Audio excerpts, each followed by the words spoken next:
আসসালামু আলাইকুম, সবাই কেমন আছেন? আশা করি সবাই ভালো আছেন। আল্লাহর অশেষ রহমতে আমিও ভালো আছি। এই যে এখানে দেখতেছেন আমি সাজিয়ে রেখে দিছি এই যে পাঙ্গাস মাছ আর হচ্ছে পালং শাক।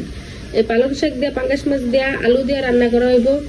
ওই দেখেন আলু হয়েছে কোন জায়গায়, ওই যে মুরগির খাঁচার ভিতরে। কারণ হয়েছে যে এটাতে আমার একটা মুরগি ছিল, আপনারা শর্ট ভিডিও যদি দেখেন তাহলে দেখতে পারবেন মুরগিটারে। ছোট ছোট দুইটা কিনে আনছিলাম, একটা মারা গেছিল আগেই, পরে হয়েছে একটা অনেকটাই বড় হয়েছে, ভিডিওতে আছে শর্ট ভিডিওতে। অনেক বড় হওয়ার পরে হয়েছে যে এটার আমি কি করছিলাম, গোসল করাইছি আর মানে এটা তারপরে ডেট ফেল হয়ে গেছে। গোসলের পরে এটা অসুস্থ হয়ে গেছিল, আমি বুঝতে পারি না যে এটা মারা যাব। জানলে কি আর গোসল করাইতাম বলেন? পরে হয়েছে যে গোসল করানোর পরে দেখি এটা খুবই অসুস্থ হয়ে গেছে। অসুস্থ হয়ে পরে ওষুধ না খাওয়াইছিলাম, পরে বাঁচে না আর মারা গেছে। এই যে আমি এই আলু দিয়ে শাক দিয়ে মাছ দিয়ে রান্না করবো। মুরগিটা মারা গেছে, খুবই কষ্ট লাগছিল। ওই যে এখানে দেখেন চা বানাইছিলাম সকালবেলা। এটা কিন্তু ময়লা না, অনেকে ভাববেন ময়লা, এটা ময়লা না, এটা ওই যে উপরে একটা সর পড়ছিল, ওই সরটা চায়ের। রান্না বান্না অবশ্যই দেখবেন ভিডিওতে। এখন আমি এগুলো সব কাটা কুটে নিব। আর যাদের ছোট বাচ্চা আছে তারা তো জানেনি যে কি অবস্থা হয় বাসার।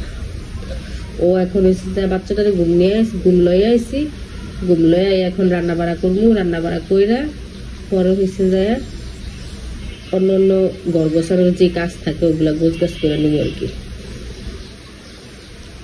সব কাজ গুছিয়ে রান্নাটাও কিন্তু আমি বসিয়ে দিছি, রান্না প্রায় হয়ে গেছে। এই দেখেন এই যে পালং শাক আর এই যে আলু দিয়া তরকারি, কালারটা কিন্তু খুবই সুন্দর হয়েছে। আমি একটু লবণও টেস্ট করছিলাম, অনেক মজাও হয়েছে। সব কাজই আমি গুছিয়ে লাইছি।